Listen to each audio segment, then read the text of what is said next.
Good morning, everyone. This is Dr. Supriya Sonalika, Department of Political Science, YSN College.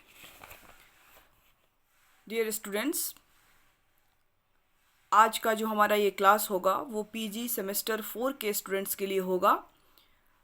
और जैसा कि हम लोग क्लास में करते हैं कि सबसे पहले हम लोग सिलेबस की चर्चा करते हैं, तो अपने आने वाले 2-3 क्लासेस में मैं सबसे पहले आपके सिलेबस की चर्चा आपके साथ करूँगी। जिस तरह से आपने सेमेस्टर 3 में, 2 में या 1 में 4 पेपर पढ़ा है, ठीक उसी तरह से पीजी सेमेस्टर 4 में भी आपको 4 पेपर की पढ़ाई करनी है। और हम लोग 1 बाय 1 जो हमारा सिलेबस है और उसमें जो 4 पेपर हैं, इन सभी की चर्चा हम लोग 1 बाय 1 करेंगे। पीजी पॉलिटिकल साइंस के जो भी स्टूडेंट्स हैं उनके लिए सेमेस्टर 4 में 4 पेपर उनको पढ़ना है। और उस 4 पेपर में जो पहला पेपर उनको सेमेस्टर 4 में पढ़ना है, तो उसमें है पहला जो पेपर होगा, अगर हम सीक्वेंस देखें तो पेपर 13 होगा, ये 13, क्योंकि पीजी में टोटल हमें 16 पेपर पढ़ने पड़ते हैं। दोनों जब से CBCS करिकुलम जो है वो लाया गया है पाठ्यक्रम में, तो हमें 4 सेमेस्टर के अंतर्गत पर सेमेस्टर 4 पेपर पढ़ने हैं। और सेमेस्टर 4 में भी 4 पेपर पढ़ने हैं। तो अगर हम सीरियली सीक्वेंस देखें तो ये पेपर 13 होगा। और अगर 4th सेमेस्टर की सिर्फ बात करें तो ये पेपर जो है 4th सेमेस्टर का पहला पेपर होगा, जिसका कोड होगा CC POL POL S science -401। और इस पेपर का नाम होगा इंटरनेशनल लॉ, मतलब हिंदी में इसको कहेंगे अंतर्राष्ट्रीय कानून। और इस पेपर के अंतर्गत हमें 7-8 टॉपिक जो हैं वो सब टॉपिक्स पढ़ने हैं, जिसमें जो पहला हमारा यूनिट होगा वो होगा international law definition, origin, nature, development, codification and differences between international and municipal law. ये हमारा पहला यूनिट है, हमारा पहला चैप्टर होगा फर्स्ट पेपर का। पीजी सेमेस्टर 4 के में जो पहला पेपर हमें पढ़ना है, उस पेपर का में जो ये पहला यूनिट है, जिसको हम हिंदी में कहेंगे अंतर्राष्ट्रीय कानून क्या है, देखेंगे। साथ ही में इसकी परिभाषा कैसे बना, इसकी प्रकृति क्या है, विकास कैसे हुआ, संहिताकरण कैसे होता है, जो कोडिफिकेशन है, और डिफरेंसेस देखना है हमें कि अंतर्राष्ट्रीय कानून और जो नगरपालिका कानून होती है, इन दोनों कानून में क्या डिफरेंसेस है, बेसिक डिफरेंसेस क्या है, इसका अध्ययन जो है हम लोग इस फर्स्ट यूनिट या फर्स्ट चैप्टर के अंतर्गत करेंगे। इसके बाद हमारा आता है दूसरा यूनिट, यूनिट 2। यूनिट 2 में जो हमें पढ़ना है उसको पढ़ना है international legal principles, recognization and succession of states. ये हमारा टॉपिक है, जिसको हिंदी में हम कहेंगे अंतर्राष्ट्रीय कानूनी सिद्धांत। अंतर्राष्ट्रीय जो कानून है उसके किन सिद्धांतों पर आधारित है वो कानून। और इसके बाद हमें इसी में देखना है रिकॉग्नाइजेशन, मान्यता, और जो सक्सेशंस हैं, जो परंपराएं हैं, जो उत्तराधिकार हैं, कैसे कोई कानून को मान्यता दी जाती है, कैसे वो इन्फोर्स्ड होता है, किन सिद्धांतों पर आधारित होता है। इन सभी बातों की चर्चा हम लोग अपने सेकेंड चैप्टर के अंतर्गत करेंगे। पेपर 1 इसके अंतर्गत जो पहला हमारा नेक्स्ट जो हमारा यूनिट होगा, यूनिट 3, इसमें हमको देखना है ट्रीटीज़। हिंदी में उसको बोलेंगे संधियाँ, जो दूसरे राष्ट्र एक दूसरे से जो संधियाँ करते हैं, ट्रीटीज़ करते हैं, वो किस आधार पे होती हैं और अंतर्राष्ट्रीय राजनीति के अंतर्गत इन संधियों का क्या मतलब होता है, इसका आधार क्या होता है, इन सभी की चर्चा हम लोग अपने इस थर्ड यूनिट के अंतर्गत करेंगे। इसके बाद हमारा आएगा फोर्थ यूनिट, फोर्थ चैप्टर, और फोर्थ चैप्टर का नाम है लॉ ऑफ वॉरफेयर, और इसके अंतर्गत हमें देखना है land, aerial and sea warfare. Hindi में इसको कहेंगे युद्ध के नियम। और युद्ध, 3 तरह के युद्ध, ज़मीनी युद्ध जो ज़मीन पर होती हैं, जो युद्ध किए जाते हैं उनके बारे में क्या नियम्स, रूल एंड रेगुलेशंस हैं। अंतर्राष्ट्रीय राजनीति के अंतर्गत वायु युद्ध, एरियल युद्ध, आसमान में जो युद्ध होते हैं उसके क्या नियम, रूल एंड रेगुलेशंस हैं। एंड सी वॉरफेयर, समुद्रों के द्वारा जो युद्ध किए जाते हैं उसके क्या मापदंड हैं, कैसे उसके क्या रूल और रेगुलेशंस हैं, इनको जानने और समझने का प्रयास हम लोग इस यूनिट के अंतर्गत करेंगे। इसके बाद जो नेक्स्ट हमारा यूनिट आता है वो है यूनिट 5, चैप्टर 5 या यूनिट 5, और इसके अंतर्गत हमें पढ़ना है ब्लॉकेज एंड कॉन्ट्राबैंड। इसका हिंदी हुआ नाकाबंदी या निषिद्ध व्यापार जो कह सकते हैं, या वर्जित व्यापार कह सकते हैं। तो अंतर्राष्ट्रीय क्षेत्र में जो नाकाबंदियां की जाती हैं वो क्या हैं, और निषिद्ध व्यापार का जो सिद्धांत है, पॉलिसी है, वो क्या है, अंतर्राष्ट्रीय मंच पे इसकी क्या भूमिका है, क्या इम्पोर्टेंस है, इसको हम लोग जानने और समझने का प्रयास इस चैप्टर के अंतर्गत करेंगे। नेक्स्ट जो हमारा यूनिट होगा यूनिट 6, चैप्टर 6, और इसमें हमें देखना है, इस चैप्टर का नाम है इंटरवेंशन एंड एक्स्ट्राडिक्शन, जिसको हिंदी में कहेंगे हस्तक्षेप या प्रत्यार्पण करना। हस्तक्षेप, जब कोई अंतर्राष्ट्रीय मंच पे किसी 2 राष्ट्रों के बीच जब युद्ध होती है तो तीसरा राष्ट्र जो हस्तक्षेप या मध्यस्थता करता है, तो उसके क्या रूल और रेगुलेशंस हैं वो हम लोग देखेंगे।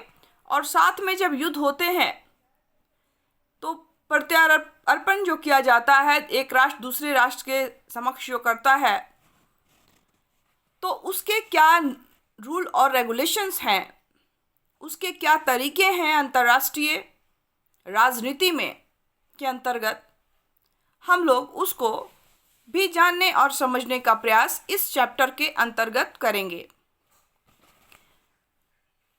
अगला जो हमारा टॉपिक होगा यूनिट 7, चैप्टर 7, जिसका नाम है privilege and immunities of diplomats and envoys. ये हमारा चैप्टर हुआ, और इसका जो मीनिंग है, अर्थ है, जो कूटनीतिज्ञ या जो राजदूत होते हैं, हर देश में हर दूसरे देश के राजदूत होते हैं, कूटनीतिज्ञ होते हैं, तो इनको जो कुछ विशेषाधिकार प्राप्त होते हैं, जिस विशेषाधिकार की वजह से यह दूसरे देश के नागरिक होकर भी दूसरे देश में रहते हैं, वहाँ के शासन प्रशासन, रीति रिवाज, वहाँ के नियम कानून सभी को वॉच करते हैं और उसके अनुसार वह अपने देश को सूचित करते हैं, बताते हैं। तो उसका क्या रूल और रेगुलेशंस है, उनकी क्या विशेषाधिकार हैं, उनको क्या विशेष प्रिविलेज दिया गया है और उनकी उन्मुक्तियाँ क्या हैं, किन किन चीज़ों में उन्हें छूट दी गई है, इम्यूनिटीज़ जिसको बोलते हैं। तो उसको हम लोग देखेंगे कि राजदूत जो हैं या कूटनीतिज्ञ जो होते हैं उनके क्या विशेषाधिकार हैं और उनकी क्या उन्मुक्तियाँ हैं। इसको हम लोग यूनिट 7 के अंतर्गत समझने का प्रयास हम लोग करेंगे। नेक्स्ट जो हमारा यूनिट है वो है यूनिट 8। इसका नाम है crime against humanity, prisoners of war, Nuremberg and Tokyo trial. Hindi में इसको कहेंगे मानवता के विरुद्ध अपराध। और इसी में हमें देखना है युद्ध में जो कैदी होते हैं, बनते हैं, एक राष्ट्र के द्वारा दूसरे के राष्ट्र से जो जिन्हें हरा दिया जाता है, कैद कर लिया जाता है, तो कैदी जो होते हैं उसके लिए जो न्यूरमबर्ग और टोक्यो ट्रायल है के अंतर्गत ऐसे युद्धबंदी कैदियों के लिए क्या इंस्ट्रक्शंस हैं, क्या उनके लिए रूल रेगुलेशंस बनाए गए हैं और विशेषकर न्यूरमबर्ग और जो टोक्यो ट्रायल है उसके अंतर्गत क्या बताया गया है, इसको हम लोग इस चैप्टर के अंतर्गत देखेंगे। और मानवता के विरुद्ध जो बहुत सारे अपराध होते हैं और युद्ध जो है एक तरह से मानवता या मानव जीवन के लिए एक अपराधी है, क्योंकि इससे जो ह्यूमैनिटी है उसी को सबसे ज़्यादा क्षति पहुंचती है। तो इसको कैसे रोका जाए, कौन कौन से जो अपराध होते हैं वो मानवता के अगेंस्ट हैं, और उस पर कुछ विशेष अंतर्राष्ट्रीय मंच पर समय समय पे बहुत सारी संधियाँ हुई हैं, बहुत सारे ट्रीटीज़ किए गए हैं, बहुत सारे रूल रेगुलेशंस बनाए गए हैं अंतर्राष्ट्रीय मंच पे। तो उसको हम लोग इस चैप्टर के अंतर्गत देखने और समझने का प्रयास करेंगे। तो इस तरह से यह जो पेपर है यह पूरी तरह से इंटरनेशनल लॉ, अंतर्राष्ट्रीय कानून से संबंधित पेपर है। बहुत इम्पॉर्टेंट पेपर है, पीजी के लिए तो है ही, साथ साथ आप कोई भी कॉम्पिटिटिव एग्ज़ाम्स देते हो, चाहे आप सिविल सर्विसेज की एग्ज़ाम दें या आप पीजी करने के बाद, एमए करने के बाद लेक्चरशिप के लिए नेट जीआरएफ की एग्ज़ाम दें, तो उन सब के में इस टॉपिक से बहुत सारे क्वेश्चंस जो हैं पूछे जाते हैं। तो उस दृष्टिकोण से भी अगर हम देखें तो ये बहुत ही इम्पॉर्टेंट पेपर है और इस पेपर को बहुत अच्छे से हमें पढ़ना है, समझना है। मैं unit wise short answers, objectives और लॉन्ग आंसर सभी तरह किस तरह से क्वेश्चंस पूछे जाते हैं एग्ज़ाम्स में, आपके पीजी लेवल के एग्ज़ाम्स में, साथ ही साथ कोई भी कॉम्पिटिटिव एग्ज़ाम्स में जो ऑब्जेक्टिव्स क्वेश्चंस आते हैं, उन सभी क्वेश्चंस को हम लोग इस पेपर में पॉइंट आउट करेंगे, समझेंगे, ताकि हमें आगे के जो भी एग्ज़ाम्स हैं उसमें हमें सहायता मिल सके। तो ये हमारा टॉपिक था। पेपर जो है हमारा 401 कोड है और इंटरनेशनल लॉ का पेपर है, अंतर्राष्ट्रीय कानून का पेपर है, और इसमें हमें बहुत सारे यूनिट्स, 7-8 यूनिट्स पढ़ने हैं। मैंने आपको बताया कि कौन कौन से यूनिट्स पढ़ने हैं, डिटेल्स में मैंने ऊपर चर्चा की। और इनको इसके बाद इस पेपर के लिए कुछ सजेस्टेड बुक्स हैं अगर मार्केट में अवेलेबल है और कोई स्टूडेंट जो ख़रीदना चाहता है तो इनमें से कोई भी बुक जो है वो जो उसको अच्छी तरह से समझ में आती है पढ़ने से आप पढ़ सकते हैं। चूँकि आप मास्टरेट की डिग्री ले रहे हैं तो आपको